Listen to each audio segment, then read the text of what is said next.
지난주에 이어서 오늘도 우리 말씀 제목은 AI 시대의 사랑이라는 제목으로 말씀을 나누겠습니다. 아가서를 중심으로 해서 아무리 시대가 바뀌어도 변하지 않는 그 사랑의 역사, 사랑의 본질, 특별히 성경에서 가장 사랑에 대한 이야기를 강렬하게 이야기하고 있는 것이 구약 성경의 아가서의 이야기입니다. 그래서 아가서의 말씀을 통해서 이 AI 시대에도 변함없는 사랑의 본질에 대해서 함께 나누도록 하겠습니다. 다시 한번 우리가 기억해 볼 것은 아가서 말씀의 전체적인 구조를 한번 살펴볼 필요가 있습니다. 아가서는 누구와 누구의 사랑이라 했죠? 솔로몬과 술람미라는 한 여인과의 사랑의 이야기입니다. 그래서 처음 만나서 사랑에 빠지게 되었다라는 그 내용이 1장 1절부터 3장 5절까지의 내용입니다. 잠깐 사랑의 갈등이 있었지만 다시 회복해서 극진한 사랑의 관계에 들어가게 되었다. 그리고 3장 6절부터 5장 1절까지는 드디어 결혼식을 하게 됩니다. 그래서 그 결혼식과 첫날 밤에 또 울려 퍼지는 사랑의 노래가 5장 1절까지 되어 있습니다.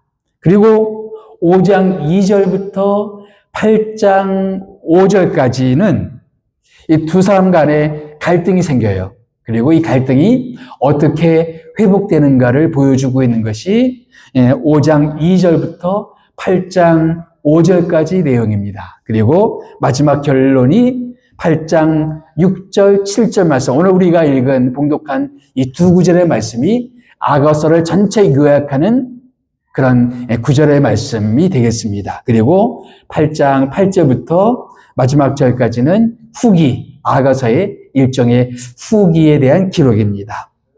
자, 첫 번째 이야기는 결혼에 대한 이야기입니다. 결혼. 우리 지난주에 두 사람이 사랑에 빠졌다. 신분의 격차에도 불구하고 두 사람이 사랑에 빠졌다. 원래 이 여인은 어떤 여인이라 그랬죠? 어디서 일하던 여인? 포도원에서 일하던 여인. 이 가정에서 어떤 사유인지 모르겠지만 오빠들은 이 술람미라는 여인을 포도원에 내몰았습니다. 그래서 너무 포도원에서 열심히 일하다 보니까 얼굴이 어떻게 되었다고요? 까무잡잡해졌어요. 그래서 마치 게달의 장막과 같았다. 그 당시 흔히 볼 수 있는 거무칙칙한 그런 장막처럼, 텐트처럼 내 얼굴은 시커멓게 되었다. 그런데 그런 여인을 너무너무 아름답게 본 사람이 있었어요. 누구죠? 솔로몬이었습니다. 그러니까 객관적으로 보면은 몰골이 그렇게 아름답게 여겨지지 않은 여인인데 솔로몬의 눈에는 너무 아름답게 여겨졌고 둘은 사랑에 빠지게 되었습니다. 그리고 드디어 둘은 결혼하게 이릅니다. 그래서 아마 이 여인이 누군가와 사랑에 빠지게 되었다고 그랬을 때 아마 주변 사람들은 뭐 시덥지 않게 생각했을 것입니다. 그냥 어디서나 볼 수 있는 평범한 여인이 뭐 그냥 평범한 어떤 사람을 만나서 결혼하겠지 이렇게 생각했을지 모르겠습니다. 그런데 드디어 결혼식이 났어요. 우리 옛날에 한국의 혼례 전통처럼 신부의 집에 신랑이 오게 됩니다. 그런데 멀리서 보니까 아주 대단한 무리가 먼지를 일으키면서 오게 되는 거예요. 오게 되는데 그 행렬이 아주 대단했습니다. 가마를 보니까 보통의 가마가 아니었어요. 휘황찬란한 왕의 가마였습니다. 그리고 이 왕을 둘러싸고 있는 그런 호위병들인데 60여 명의 날고 기는 그 호위병들이 가마를 호위하고 있는 대단한 행렬이었습니다. 신랑이 누군가 하면은 왕이었어요. 어떤 왕? 솔로몬 왕이었습니다. 그래서 드디어 이제 이 여인이 사랑에 빠진 그 정체를 공개하고 있는 것입니다. 이 여인이 사랑에 빠지고 결혼하게 되는 이 신랑이 누군가? 솔로몬이다라고 말하는 겁니다. 그래서 3장 11절 말씀 우리 다 같이 한번 읽어보겠습니다. 시작. 시온의 딸들아 나와서 솔로몬 왕을 보라. 호릴날 마음이 기쁠 때 그 어머니가 시온 왕관이 그 머리에 있구나. 가마 타고 오는 사람 보니까 솔로몬 왕이란 말이죠. 그래서 이 동네 사람들아 나와서 이 왕을 보라. 솔로몬 왕이다. 왕관을 쓰고 지금 가마 타고 오고 있다라고 말하는 겁니다. 동네 사람들이 얼마나 놀랬겠습니까?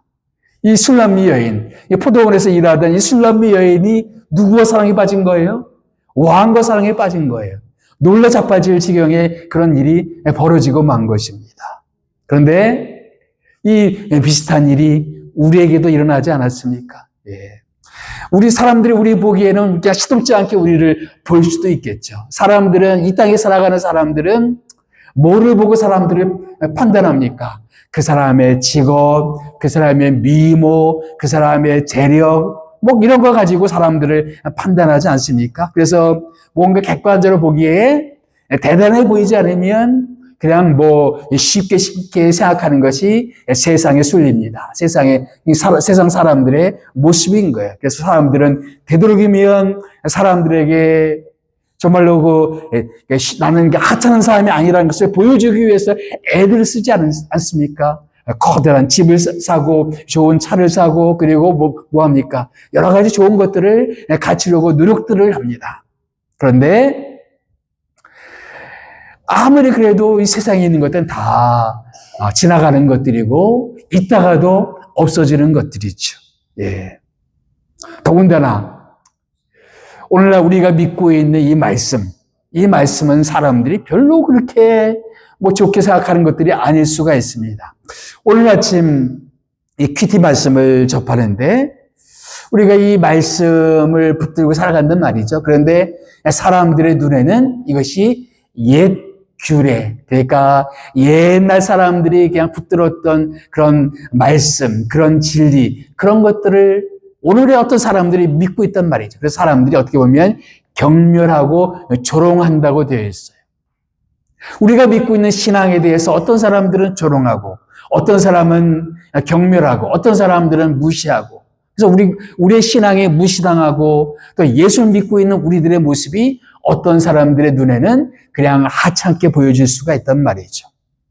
더군다나 요즘 사람들이 생각하는 어떤 중요한 가치들에 대해서 그리스도인들이 믿고 있는 어떤 신념과 그리고 가치관이 있단 말이죠. 어떤 사람들은 뭐 결혼에 대해서도 모든 것이 다 가능하지 않느냐. 남자와 남자가 결혼한 것도 가능하고 여자와 여자가 결혼한 것도 가능하고 그런데 기독교인들 가운데 기독교인들이 그것을 반대하고 마치 옛날에 근본주의적인 어떤 그 생각을 붙잡고 있는 것처럼 우리들을 그렇게 볼 수가 있단 말이죠. 그래서 기독교인들을 마치 무슨 이상한 집단인 것처럼 무슨 근본주의적인 신념을 가지고 살아가고 있는 것처럼 우리를 그렇게 판단하고 그렇게 여길 수가 있단 말이죠. 근데 여러분, 어느 날 시간이 지나고 나면 우리가 그 역사의 주인공이 될 것을 믿습니까? 우리가 믿고 있는 그 예수님이 만왕의 왕이시고 만주의 주이시고 우리는 그 그리스도의 신부가 되어서 역사의 주인공으로 드러나게 될 것을 여러분 믿습니까? 우리는 세상 사람들이 함부로 취급할 수 없는 그런 사람이라는 것을 오늘 성경 말씀은 보여주고 있습니다. 그리스도의 눈에 우리들은 자기의 생명을 아낌없이 바쳐도 정말 아깝지 않은 소중한 사람들이에요. 그래서 기꺼이 우리들을 위해서 십자가에서 죽임을 당하셨단 말이죠. 우리는 그렇게 주님의 눈에 고귀한 사람들이란 말이죠. 그래서 이사야 말씀에도 그 메시아를 통해서 우리에게 예언할 바는 뭐냐면 우리는 주의 눈에 보기에 존귀한 자라. 여러분 믿습니까? 우리는 하나님 보시기에 존귀한 사람들입니다. 어떤 사람들은 우리를 그냥 우리 가진 것들, 있는 것들 때문에 어떤 함부로 판단할지 모르지만 주님은 우리를 그렇게 판단하지 않는단 말이죠. 자기의 목숨을 바쳐도 오늘 우리가 아까 미랄이라는 찬양을 불렀죠. 자기의 목숨을 미랄처럼 바쳐도 아깝지 않은 그런 대상, 바로 우리를 그렇게 여겨주신단 말이죠. 그렇기 때문에 여러분 우리는 기죽을 필요가 없습니다. 어느 날 우리는 만왕의 왕 되신 주님과 함께 온 세상을 통치할 수 있는 그런 존귀한 사람들입니다. 바로 우리가 믿고 있는 예수님, 우리의 신랑 되신 예수님. 그래서 마지막 요한계시록의 마지막 장면이 바로 그 거대한 혼인식 아닙니까? 우리가 그리스도의 신부가 되어서 이 세상 가운데 존귀한 모습으로 드러나는 영광스러운 신부의 모습으로 우리가 드러나게 될 것이 요한계시록의 이 성경의 마지막 장면이 아닙니까? 우리는 이 세상에서는 비록 핍박을 받고 어려움을 당하고 조롱을 당하고 무시를 당할 수 있지만 역사의 마지막은 뭐냐? 우리 그리스도인들은 그리스도의 영광스러운 신부로서 마감하게 될 것이다. 우리는 이 세상 가운데 마지막 주인공이 될 것이다. 이것이 성경의 마지막 메시지예요. 우리 그리스도인들은 함부로 취급받을 만한 그런 사람들이 아니다. 우리는 세상의 주인 되신 그 그리스도의 영광스러운 신부들이다라는 메시지죠. 우리는 아가서의 이 말씀을 통해서 이 여인은 그냥 평범하고 평범한 여인이었지만 누구의 사랑을 받았기 때문에 존귀한 사람이 되었어요? 왕의 사랑을 받았기 때문에 존귀한 사람이 되었습니다. 우리도 마찬가지예요. 우리가 가진 것 별 볼 일 없을지 몰라요. 우리의 인격 별 볼 일 없을지 몰라요. 우리의 몰골 그냥 평범할지 몰라요. 그러나 만왕의 왕 되신 주님께서 우리를 너무나 사랑한 나머지 우리를 위해서 자기의 목숨을 바칠 정도로 우리를 그렇게 소중히 여기신다. 우리는 그렇게 소중한 사람들입니다. 옆에 계신 분들에게 당신은 존귀한 사람입니다. 한번 얘기해 보세요. 예. 근데 이 아가서의 다음 장면이 있어요. 이렇게 끝나면 너무 좋겠죠. 그 다음 장면이 뭐냐면 갈등의 모습입니다. 이 영광스러운 혼인식 그 다음 장면이 뭐냐면 이 신랑과 신부 간의 갈등이 일어나는 장면이 나타나고 있습니다. 여러분, 어떤 관계에든 다 갈등은 존재합니다. 주님과 우리 사이에도 갈등은 존재하고, 가정에서도 갈등은 있을 수가 있고, 친구들 사이에서도 갈등은 있을 수가 있고, 교회 안에서도 갈등은 있을까요, 없을까요? 없으면 좋겠지만 교회 안에서도 갈등은 있을 수밖에 없습니다. 왜냐하면 우리는 다 죄인들이 모였기 때문에 또 서로 다른 사람들이 모였기 때문에 갈등은 있을 수밖에 없어요. 예.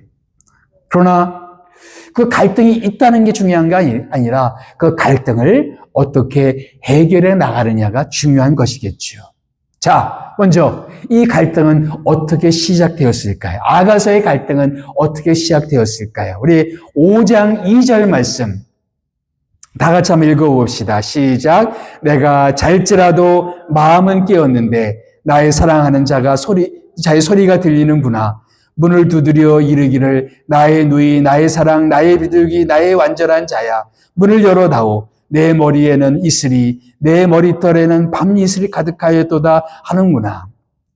이 상황을 보니까 여인이 잠이 들었어요. 신랑이 밤늦게 오게 되었습니다. 그래서 문을 두드리고 있는데, 그래서 나의 사랑하는 자야, 문을 열어다오. 나의 누이, 나의 사랑, 나의 비둘기, 나의 완전한 자야. 문을 열어다오 두들기고 있는데, 여인이 잠결에 깨긴 깼는데 일어나지를 않습니다. 그래서 밤이슬이 맞도록, 그러니까 밤새도록 문을 두드리는데도 이 여인이 일어나지를 않아요. 이상하게. 예. 오히려 여인의 반응이 의외입니다. 그 다음 구절을 보게 되면 다 같이 3절 말씀 다 같이 시작. 내가 옷을 벗었으니 어찌 다시 입겠으며 내가 발을 씻었으니 어찌 다시 더럽히랴. 내가 다 씻고 잠옷을 갈아입고 지금 자고 있어. 저 밤결에 귀찮게 오고 자꾸 깨우느냐 하면서 오히려 냉담한 반응을 보이고 있습니다. 그렇게 신분을 뛰어넘는 대단한 사랑을 이룬 이 가정 속에서도 갈등은 있을까요, 없을까요? 솔로몬과 술람미 여인의 관계도 그렇죠. 술람미 여인의 입장에서는 이러면 안 되는 거 아니겠습니까? 그렇게 분에 넘치는 사랑을 받았음에도 불구하고 여기서 보여주는 모습이 뭐예요? 내가 옷을 벗었으니 이제 잠자리에 누웠는데 왜 이렇게 귀찮게 나를 깨우고 있느냐라고 해서 일어나지를 않습니다. 그래서 밤새도록 밤 이슬이 맞도록 신랑이 문을 두드리다가 결국은 돌아가고 맙니다. 근데 이것이 솔로몬과 술람미 여인과의 관계에서만 일어나는 게 아니라 어디에서든 이런 일들은 일어날 수가 있다는 거죠. 정말 때로는 부모의 반대를 무릅쓰고 그렇게 사랑하고 결혼한 가정 속에서도 때때로는 깊은 갈등들이 일어나고 심지어는 갈라서기도 하고 그러지는 않습니까? 어디에서든 그런 어떤 갈등은 일어날 수가 있어요. 그리고 주님과 우리의 관계 속에서도 이런 일들은 반복될 수가 있습니다. 여러분, 우리들은 주님 앞에 어떤 사랑을 받은 사람들입니까? 우리의 죄로 말미암아 마땅히 죽어야만 됐던 사람들 아니었습니까? 그런 우리들을 주님께서 불쌍히 여겨주셔서 자기의 생명을 우리를 위해서 바치셨고, 우리는 그 주님의 놀라운 사랑을 입고 구원받고 죄사함 받고 하나님 자녀가 되지 않았습니까? 그런데 그 이후에 우리들의 모습은 주님 앞에 신실하지 못하고 주님 앞에 많은 실망스러운 모습을 드릴 때가 얼마나 많이 있습니까? 예. 처음에는 뜨겁게 주님을 사랑했지만 시간이 지나가면서 우리의 첫사랑은 식어지고 미지근한 모습으로 신앙생활을 하는 그런 모습들이 얼마나 많이 있습니까? 처음에는 간절한 마음으로 예배를 드리고 예배하는 것 자체가 너무나 큰 기쁨이 되었고 성경 말씀을 간절히 사모하고 예배를 사모하고 그러던 모습들이 시간이 지나가면서 마음이 차가워져요. 심지어는 교회 생활도 멀리하게 됩니다. 이런 것을 뭐라고 말합니까? 냉담신자 이렇게 말하거든. 냉담. 우리의 마음이 그냥 우리도 모르는 사이에 냉담해질 수가 있단 말이죠. 우리 모든 관계 속에는 그런 모습들이 있을 수가 있단 말이죠. 그런데 아가서는 그렇게 끝나지가 않아요. 정말로 모든 사람들은 모든 관계 속에는 다 그런 갈등이 있는데 어떤 경우에는 그 갈등을 끝내 극복하지 못하고 그냥 파국에 이르거나 아니면 그런 서먹서먹한 관계 혹은 멀어진 관계를 그냥 그렇게 유지한 채 평생을 가는 경우도 있고 어떤 경우에는 그 사랑을 회복하는 경우가 있습니다. 여러분 지금 어떻습니까? 여러분의 주님과 여러분의 관계는 지금 어떻습니까? 처음에 뜨겁게 주님을 믿고 주님 앞에 나오던 그때의 모습, 그 모습을 지금 유지하고 있습니까? 아니면 우리도 모르는 사이에 마음이 식어지고 매너리즘에 빠지고 혹은 냉담한 가운데 있지는 않습니까? 다행히 솔로몬과 술람미의 여인의 관계는 회복됩니다. 그래서 그 다음 장면은 회복의 모습이에요. 자, 신랑이 돌아간 다음에 뒤늦게 이 여인이 정신을 차리죠. 그리고 이제 신랑을 그 문을 열어보니까 신랑은 있어요, 없어요? 없어요. 그래서 신랑을 찾아 나섭니다. 그래서 온 거리를 헤매며 찾지만 결국은 신랑을 찾지 못해요. 그래서 예루살렘의 딸들아라고 말하는 그런 여인들에게 도움을 청합니다. 내 사랑하는 자를 만났으면 나에게 알려다오라고 그렇게 말을 합니다. 근데 그래서 결국은 여인들의 도움을 받아서 마지막에는 이 여인이 신랑을 찾게 됩니다. 어디서 신랑을 찾게 되었을까요? 자, 여기 말씀 보게 되면 아가서 6장 2절 말씀입니다. 아가서 6장 2절 말씀 우리 다 같이 한번 읽어봅시다. 시작. 내 사랑하는 자가 자기 동산으로 내려가 향기로운 꽃밭에 이르러서 동산 가운데에서 양떼를 먹이며 백합화를 꺾는구나. 여러분 기억하시나요? 우리 지난주 설교 가운데 여인이 신랑을 보고 자기를 뭐라 그랬습니까? 나는 들판에 있는 평범한 들꽃에 불과하고 골짜기에 있는 그냥 무명의 그런 백합화에 불과합니다. 그렇게 이야기하지 않았습니까? 이때 신랑이 뭐라고 얘기했어요? 너는 가시나무 중에 백합화라구나. 근데 지금 여인에게 밤새도록 문을 두드려도 그 여인이 문을 열어주지 않자 이 신랑이 어떻게 했어요? 그 여인과 사랑을 나누었던 그 동산에 가서 자기가 여인을 가리켜서 백합화라고 말했던 그 백합화를 꺾으면서 여인을 위해서 꽃을 꺾고 있는 왕의 모습을 보여주고 있습니다. 여인의 모습은 냉담의 모습이었지만 이 솔로몬 왕의 모습은 일편단심 민들레, 일편단심 백합화였습니다. 한결같은 사랑으로 여인에 대한 마음을 가지고 있었던 왕의 모습을 여기서 볼 수가 있어요. 그리고 이제 거기서 끝나지 않고 여인을 만나자 여인을 향해서 모든 아름다운 말을 동원해서 여인에 대한 아름다운 찬사를 늘어놓습니다. 6장 4절 말씀 봅시다. 6장 4절. 내 사랑아, 너는 디르사같이 어여쁘고, 여기 디르사는 고대 이스라엘 땅의 북쪽에 있었던 아주 아름다운 그런 도시였습니다. 너는 디르사같이 아름답고 어여쁘고 예루살렘같이 곱고 세운 군대같이 당당하구나. 깃발을 세운 군대같이 당당하구나. 아주 아름다운 풍경에 있는 그런 모습들처럼 너는 그렇게 어여쁘고 예쁘고 곱고 당당한 그런 모습이다. 라고 하면서 이 여인에 대한 어떤 찬사를 늘었는데 그것이 쭉 이어져요. 그래서 6장, 7장까지 그런 모습입니다. 이 여인이 얼마나 아름다운지 그의 눈은 어떻고 코는 어떻고 입은 어떻고 유방은 어떻고 조목조목 이 여인의 아름다움을 막 찬사를 늘어놓아요. 여기 보니까 가만히 보니까 너 왜 그랬어? 너 왜 문 안 열어주었어? 이런 책망이 없어요. 한결같은 모습으로 여인을 사랑하고 여인에 대해서 사랑의 마음을 가득 품고 있는 그런 모습을 볼 수가 있습니다. 저는 이 본문을 읽다가 베드로가 생각이 났어요. 베드로가 예수님을 3번 부인했죠. 그렇죠? 3번 부인했습니다. 예수님이 부활하신 다음에 베드로를 찾아갔어요. 베드로는 다른 친구들과 함께 바닷가에 가서 고기를 잡고 있는데 예수님이 찾아갔어요. 그리고 이제 다 끝난 다음에 베드로와 예수님과 대화 나누는 장면이 나와요. 근데 거기 보면은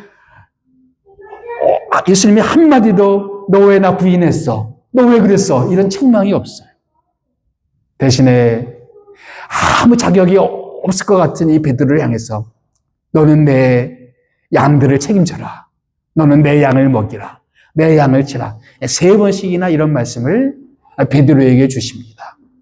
너는 지금부터 자격이 없어. 너는 내 제자가 될 자격이 없어. 너는 교회를 맡을 자격이 없어. 너는 양떼를 맡을 자격이 없어. 이렇게 할 만도 한데 예수님은 한마디를 하지 않으세요. 대신에 너는 내 양들을 책임져라. 너는 내 양들을 먹여라. 어쩌면은 주님과 우리의 관계가 이렇지 않습니까? 우리는 이제까지 우리가 주님 앞에 살아오는 동안에 우리는 실망스러운 모습들을 너무 많이 보였어요. 어떤 의미에서 우리는 아무도 주님 앞에 자격이 있는 사람들이 없어요. 우리는 구원에도 자격이 없고 우리는 주님 앞에서 아무런 자격이 없는 그런 존재들입니다. 그런데 주님은 여전히 우리를 믿어주시고 여전히 우리를 사랑해 주시고 그리고 여전히 우리를 통해서 일하시기 기뻐하시는 주님의 모습을 볼 수가 있습니다. 근데 거기서 끝나질 않아요. 또 6장 12절 말씀 보게 되면 아주 놀라운 장면이 나옵니다. 12절 말씀 시작. 부지중에 내 마음이 나를 내 귀한 백성의 수레 가운데에 이르게 하였구나. 여기 내 귀한 백성의 수레, 영어 성경 보니까 로얄 차리엇 오브 마이 피플. 그러니까 내 백성 가운데, 내 백성들이 다 보는 가운데 왕의 전차를 타고 그리고 여인을 왕의 전차에 태우고 사람들 보는 앞에서 가는 거예요. 공적으로 이 여인을 높여주고 있는 것입니다. 그 여인의 실망스러운 모습 때문에 어떤 내치거나 이런 모습이 아니라 가장 높은 모습으로 이 여인을 높여주고 있는 왕의 모습을 여기서 볼 수가 있습니다. 예. 그러니까 이 여인의 이 여인을 향한 왕의 한결같은 모습으로 인해서 드디어 이 여인이 용기를 가져요. 그리고 이렇게 고백합니다. 7장 10절 말씀. 드디어 이 여인이 이 한결같은 왕의 사랑 때문에 용기를 가지고 이렇게 고백합니다. 다 같이 한번 읽어보겠습니다. 시작. 사랑하는 자에게 속하여도다. 그가 나를 사모하는구나. 쉽게 말하면 뭐예요? 내 남편은, 내 신랑은 한결같이 나를 사랑해요. 그가 얼마나 나를 사모하는지, 얼마나 나를 사랑하는지 몰라요. 이렇게 말하는 거예요. 그러면서 신랑을 향한 사랑을 또 고백하는 장면이 8장 5절까지 이어집니다. 그래서 두 사람 간에 잠깐 좀 이렇게 갈등이 겪었지만 다시 회복되는 모습을 보여주고 있는 것이 아가서 8장 5절까지의 내용인 것입니다. 우리 모든 인생을 살아가는 동안에 이런저런 갈등들을 다 겪어요. 어떤 관계든지 다 갈등을 겪어요. 목사와 성도들 간에도 갈등은 있을 수가 있고, 부부 사이에도, 친구 사이에도, 혹은 주님과 우리 사이에도 이런 갈등들은 있을 수가 있어요. 그런데 누군가 한 사람이 그것을 끝까지 붙들고 있으면 결국은 회복되게 된다는 것이죠. 여러분, 율곡이이 아시죠? 율곡이이. 율곡이이의 어머니가 누구였습니까? 한국 돈 5만 원에 있는 그 주인공 누구예요? 신사임당이죠. 신사임당이 일찍 죽었습니다. 근데 이 아버지는 약간 바람기가 있었던 사람이었어요. 그래서 신사임당이 아주 이 남편 때문에 골머리를 앓고 있는 그런 장면들을 기록을 보면 볼 수가 있어요. 그런데 이제 신사임도 죽고 그리고 나서 아버지가 후처를 받아들입니다. 그래서 권씨라는 그런 후처를 받아들여요. 그런데 이 사람이 아주 성격이 괴팍하기로 유명한 사람이었습니다. 근데 때가 돼서 아버지도 죽었어요. 그래서 율곡이이는 권씨를 어머니로 모시고 지내게 되는데 너무너무 힘들었어요. 그래서 율곡이이가 한때 집을 나갔던 거 기억하십니까? 아십니까? 집을 나갔어요. 그래서 어디로 갔냐면 금강산에 있는 어떤 절에 들어가서 3년 동안을 이렇게 거기서 지내게 됩니다. 너무나 어머니가 힘들었어요. 새어머니가. 그렇지만 다시 집으로 돌아가서 지키는데 하여튼 트집을 많이 잡았어요. 심지어는 자살소동도 부리고 어머니가. 내 아들들이 나를 제대로 대우하지 않는다 그렇게 하고. 우는데 보니까 항아리 있죠, 항아리. 항아리를 대고 막 울어요. 그러면 동네 사람들이 울음소리를 다 듣는 거예요. 하여튼 괴팍한 사람이었어요. 그렇지만 이인은 한결같은 모습으로 어머니를 극진하게 자기 어머니 신사임당을 대하듯이 그렇게 대합니다. 그 신사임당을 어머니를 따르던 이에게는 이 새어머니가 너무너무 힘들었어요. 그럼에도 불구하고 자기 어머니에게 대했던 그런 모습처럼 한결같은 모습으로 어머니를 대하게 됩니다. 나중에는 결국은 이 한결같은 그러니까 이의 모습 때문에 그 권씨의 마음도 변해요. 나중에는 무슨 얘기를 하냐면은 내가 이처럼 살았으면 좋겠다. 율곡처럼 살았으면 좋겠다. 그런 말을 하게 됩니다. 때로는 서로 노력하고 싶지만 한 사람이 괴팍할 수도 있어요.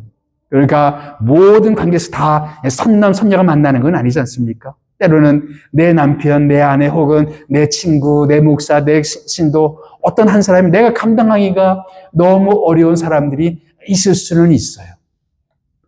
근데 누군가가 끝까지 관계를 붙들고 있으면 회복될 수가 있다. 주님이 그러하셨어요. 우리는 얼마나 많은 순간들을 주님 앞에 불충한 모습으로 혹은 실망스러운 모습으로 지냈습니까? 그럼에도 불구하고 주님께서는 한결같은 모습으로 지금도 우리를 사랑하십니다. 히브리서 말씀 보니까 예수 그리스도는 어제나 오늘이나 동일하시느니라. 과거 우리를 위해서 십자가에 지실 때 그 사랑으로 지금까지도 그렇게 우리를 사랑해 주신다라는 것입니다. 그리고 나서 드디어 아가서의 결론, 결국은 이 결론을 이야기하기 위해서 아가서의 그 솔로몬의 이야기를 하고 있는 것입니다. 솔로몬과 술람미의 사랑 이야기를 나누고 있는 것입니다. 그 6절, 7절 말씀, 오늘의 말씀이죠. 이 말씀에서 이 아가서는 4가지 비유를 들어서 사랑을 설명합니다. 사랑은 죽음 같고, 사랑은 불과 같고, 사랑은 물과 같고, 사랑은 돈과 비교할 수가 없다. 그래서 죽음, 불, 그리고 물, 돈. 거기 보면은 수월은 무덤 혹은 죽음을 이야기해요. 죽음보다 강하고, 그리고 물길 혹은 여호와의 물. 그래서 불길, 여호와의 불. 그래서 모든 것을 불태우는 불과 같고, 그리고 홍수나 그런 것으로도 막을 수가 없는 것이고, 그리고 모든 가산을 줄지라도 그리고 그걸 살 수가 없다. 사랑은 죽음같이 강하고 질투는 수월같이 잔인하며. 여기 질투, 근데 이 질투란 히브리어는 질투로 번역될 수도 있지만 또 다른 말로는 열정이라는 말도 번역될 수가 있습니다. 그래서 메신저라는 성경 번역은 이렇게 번역했어요. 사랑은 위험과 죽음 앞에서도 무적이야. 열정은 지옥의 공포를 비웃지. 이렇게 번역했습니다. 그러니까 사랑은 죽음보다도 더 강하다라는 그런 이야기죠. 그 다음에 불. 여기 보면은 불길같이 일어나나니 그 기세가 여호와의 불과 같고, 불은 모든 것을 불태우지 않습니까? 얼마 전에 한국에서 불이 일어나서 얼마나 엄청난 피해를 입혔습니까? 호주에서도 종종 산불이 일어나게 됐을 때 그 피해가 어마어마하지 않습니까? 불은 모든 것을 불태웁니다. 사랑도 마찬가지예요. 사랑은 모든 것을 불태우는 것입니다. 예. 그래서 사랑은 모든 것을 모든 것을 불태워버릴 만한 그런 것들. 그 사랑은 모든 것을 다 거는 것이다. 라는 것이 이 아가서의 결론입니다. 사랑은 죽음을 불사할 수도 있는 것이고, 모든 것을 걸고라서라도 우리가 추구할 만한 것이다. 그 다음에 7절 말씀 어떻게 되어 있죠? 많은 물도 이 사랑을 끄지 못하겠고 홍수라도 삼키지 못하나니. 예. 어떤 것도 이 사랑을 가로막을 수가 없다. 지금 왕과 평범한 여인과의 이 신분의 격차도 뛰어넘을 수가 없다. 영국 왕 중에 이 사랑 때문에 자기 왕위를 버린 그런 왕이 있었죠. 에드워드 8세였습니다. 근데 이 여인이 어떤 여인이었어요? 이혼녀였어요. 그리고 사랑에 빠질 당시에 누군가의 아내였었습니다. 그런데 어느 파티에서 그 여인을 본 다음에 사랑에 빠졌어요. 그래서 그 여인의 남편에게 나는 이 여인을 사랑하니 나 때문에 이혼해달라고, 그래서 이혼을 시키고 자기가 결혼을 합니다. 그런데 영국은 성공회를 믿지 않습니까? 성공회를 따르지 않습니까? 성공회법에는 이혼한 사람은 왕이 될 수가 없었어요. 그래서 그 왕위를 포기하고 그리고 평생을 프랑스에서 살게 됩니다. 사랑을 가로막을 수 있는 것은 아무것도 없다라고 말하고 있습니다. 그리고 사랑은 뭐예요? 온 가산을 다 주고 사랑과 바꾸려 할지라도 오히려 멸시를 받으리라. 솔로몬은 전도서에서 자기가 돈을 가지고 수많은 것들을 사들였지만 그러나 어떤 것도 나에게 만족을 주지 못한다. 여러분, 아가서는 실제 이야기일까요? 아니면 솔로몬이 지은 소설일까요? 학자들마다 갑론을박이 있어요. 저는 후자라고 생각해요. 솔로몬의 어떤 기사에서도 술남에 대한 그런 이야기는 나오지가 않습니다. 그래서 아마 이것은 솔로몬이 가장 아름다운 사랑의 이야기를 자기를 주인공으로 해서 만들어낸 그런 이야기라고 생각을 합니다. 솔로몬의 그 전도서를 말씀 보면 솔로몬은 평생 동안 돈으로 수많은 것들을 추구했지만 결국은 그 사랑을 만나지 못했어요. 그럼 우리는 그 사랑을 만났습니다. 바로 우리는 세상에서 정말 이상적인 사랑, 이상적인 행복, 이상적인 것들을 추구하지만 우리는 결국은 우리 사랑 속에서 어느 실망하는 대목이 있어요. 사람들에게 어떤 기대를 걸었다가 그 사람들의 사랑에 결국은 실망하는 어떤 지점들을 꼭 만나게 됩니다. 지상의 어떤 사랑도 우리에게 완전한 만족을 주는 사랑은 있을 수가 없어요. 어느 순간에는 실망하고 어느 순간에는 우리는 좌절하게 됩니다. 사람들의 사랑에 좌절합니다. 결국은 내 사랑의 가슴을 완전히 채워줄 수 있는 그런 사람은 이 땅에 존재하지 않아요. 근데 그것을 완벽하게 채워주는 분이 계세요. 누구일까요? 바로 우리 주님이십니다. 주님은 우리를 위해서 자기의 생명을 바치셔서 우리를 사랑해 주셨어요. 주님은 사랑은 죽음같이 강하고 주님께서는 우리를 위해서 십자가에서 죽임을 당하셨습니다. 그래서 주님은 모든 것을 불태우셨습니다. 자기의 생명까지도 불태웠어요. 어떤 것도 우리를 향한 주님의 사랑을 끊을 수가 없습니다. 주님은 하늘의 영광을 버리시고 이 땅에 오셨어요. 바울은 말하기를 그 어떤 것도 우리를 그리스도의 사랑에서 끊을 수 없느니라 말씀하셨습니다. 우리를 향한 주님의 사랑을 끊을 수 있는 것, 주님과 우리 사이를 가로막을 수 있는 것은 아무것도 없습니다. 우리가 주님의 사랑을 받는 것은 돈 주고 살 수 있는 것이 아닙니다. 우리가 아무리 착한 일을 한다고 해서 주님의 사랑을 받을 수 있는 것이 아닙니다. 이 사랑은 돈 주고 살 수 있는 것이 아니라 우리 이 사랑은 은혜로 거저받는 것입니다. 여러분, 이 엄청난 사랑은 우리가 무엇을 했기 때문에 받은 게 아니에요. 하나님이 거저 은혜로 우리에게 주셨습니다. 이 사랑을 기억하면서 우리가 주님께 기도했으면 좋겠습니다. 주님, 이 엄청난 사랑을 우리에게 부어주시니 감사합니다. 우리를 위해서 기꺼이 죽음의 자리까지 가셨어요. 사랑은 죽음같이 강하고 죽음의 자리까지 가신 그 주님의 사랑을 감사합니다. 모든 것을 불태우신 주님의 사랑을 감사합니다. 자기의 생명까지도 불태우신 주님의 사랑을 감사합니다. 어떤 것도 가로막을 수 없는 주님의 사랑, 어떤 것도 우리를 향한 그리스도의 사랑에서 끊을 수 없느냐. 돈 주고 살 수 없는 이 사랑을 우리에게 허락해 주시니 감사합니다. 이 사랑을 믿고 우리가 주님을 향해 나갈 수 있도록 도와주옵소서.